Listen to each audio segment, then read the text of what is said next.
And it's different in America. I didn't do a tour in America this time. I didn't want to do a tour in America. I don't like the press in America. I don't like the way they cover me in particular. I don't like the way they cover anything. So you had some bad experiences with that before? Well, it's not bad experiences. The literary press finds me somewhat polarizing, and I am the worst reviewed American writer of my generation. Wow. And they hate me for a lot of reasons. Hate me for my subject matter, hate me for the ways I write about sex and about violence and about young people. And it's always been that way. It's not as if it's something new. I mean, it happened with my first book. It happened with Less Than Zero, which was published when I was 21.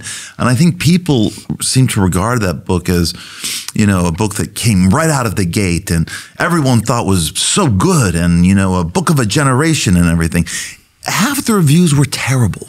Yeah. Absolutely terrible, with many, many voices in the literary press going, this is the end of publishing.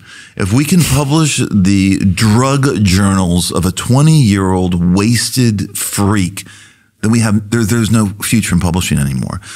That a lot of op-eds, a lot of things. And it's been kind of the same ever since in terms of the Americans' reaction toward me. It's different in Europe for some reason.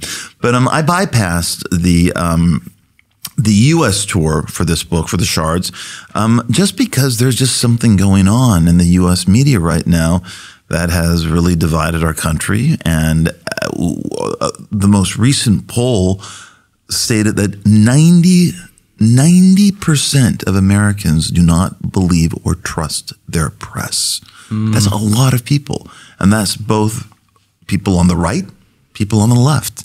That's a very scary place to be in. I know that me and my partner, we have to often decode the paper and articles we read in terms of what are they really trying to say? Yeah. Why did they bury the lead that the headline says is not true in paragraph 18? It contradicts each other. What is the message they want to get? Anyway, this is all old hat in terms of talking about not doing a U.S. tour. So we didn't do a U.S. tour, and now I'm doing a European tour, and this is the first leg of it, and I'm happy to be here.